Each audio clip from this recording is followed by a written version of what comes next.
A top story this evening, the United States will deploy thousands of additional troops to the Middle East as tensions with Iran mount following the airstrike that killed Iranian commander Qasem Soleimani. Well, this according to the U.S. defense official, quoting, saying that the additional troops will come from the immediate response force of the 82nd Airborne Division. Both American allies and rival alike, including some permanent members of the UN Security Council, are warning of a dangerous escalation in a volatile region. General Qasem Soleimani was the commander of the Quds Force, an elite unit within Iran's Islamic Revolutionary Guards Corps. Washington says he was in Baghdad following Tuesday's embassy attack to plan future hits on U.S. targets with Iranian proxy forces. It adds that the strike was carried out to disrupt what it called an imminent attack in the region. The deployment is in addition to 14,000 U.S. troops who have been deployed to the Gulf region since May in response to concerns about Iran and the reported attacks on commercial shipping in the Gulf. At the time of the attack, the U.S. had about 5,200 troops in Iraq, mainly to train Iraqi forces and help them combat the ISIS group. Meanwhile, calls for restraints are mounting. United Nations Secretary General Antonio Guterres has called on leaders to exercise maximum restraint. His sentiments were echoed by a French government minister who warns this would have serious consequences for nuclear proliferation. A Chinese government spokesperson called on all parties, especially the United States, to remain calm and exercise restraint. Well, for more on this story, we are now joined via Skype by Professor John Strimlau, who is with the Department of International Relations at the University of Witwatersrand. A very good evening to you, Professor. We thank you very much for joining us this evening. Now, essentially, we understand Washington is said to be dispatching more troops to the Middle East. Should the world be worried? Of course the world should be worried. This is probably the most direct confrontation that the U.S. has had with Iran since the 1979 hostage crisis. And the policies or whatever the actions of Donald Trump bring strategic incoherence to new levels. Just a few months ago, he was pulling the forces out of Syria without consulting anyone and saying that he wanted to bring the troops all home. Before that, 7 months ago, he pulled a force that was going to attack Iran in response to Iran forces and in response to a shooting down of a drone missile or something.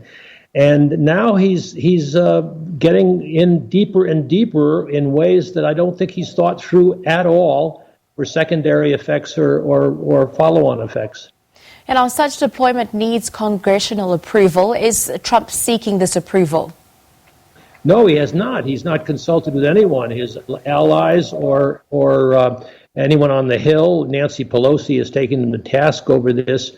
It is the most unprecedented way to run a foreign policy that I've ever seen, and it really does render the past efforts, which were very flawed, but at least had some coherence to them. George W. Bush chose not to go after Soleimani because he thought the risks were too high in terms of escalation.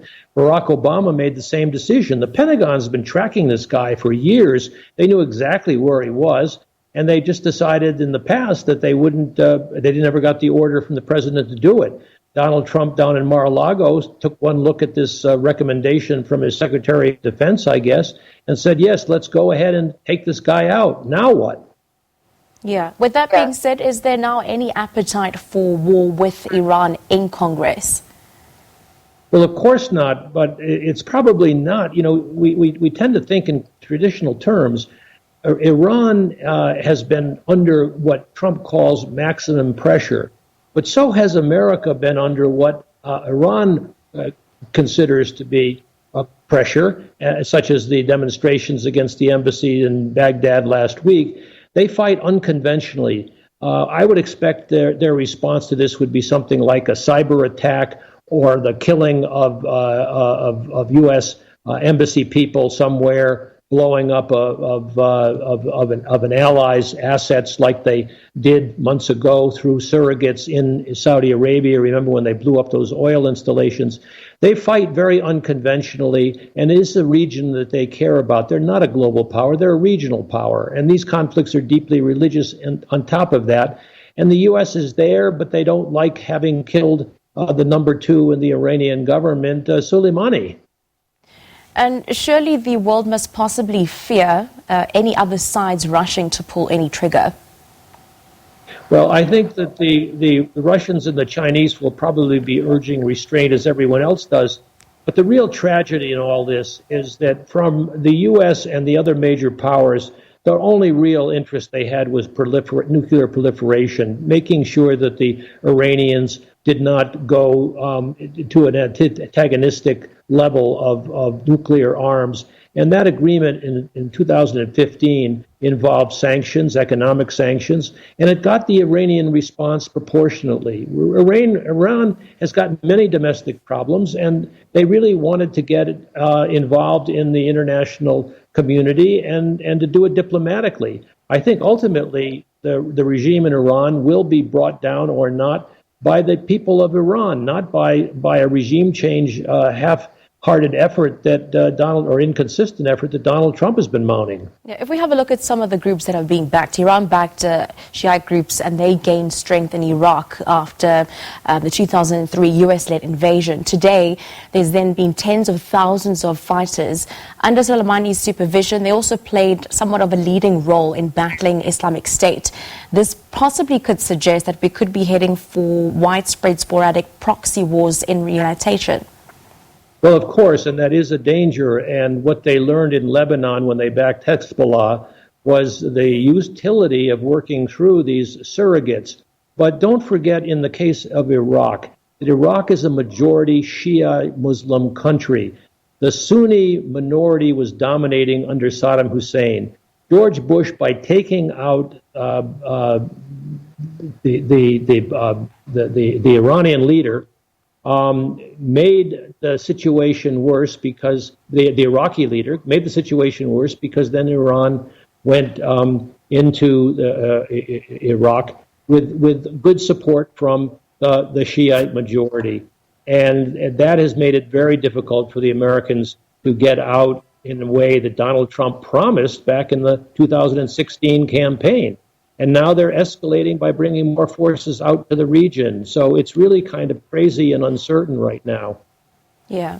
Well, a U.S. president is usually backed by intelligence, motivation, as well as facts. When taking such drastic measures, like eliminating what Washington perceives as a threat, did this happen in the assassination? It doesn't appear to. There was no, as far as we can tell, National Security Council process of gathering options and planning this out, as is typical of previous administrations. Donald Trump was down in Mar-a-Lago. He had a conversation with the Secretary of Defense and decided to go for this without thinking through the consequences, as far as we can tell. This is, I say, an administration that has undertaken strategically incoherent actions the last 3 years. And the Iranians have been quite measured and antagonistic to American presence. They don't like it in the region. But from their standpoint, they've been behaving in a deliberative process because they were so furious with the breakdown of the nuclear agreement that they had carefully negotiated with China, Russia, the Europeans, and the Americans.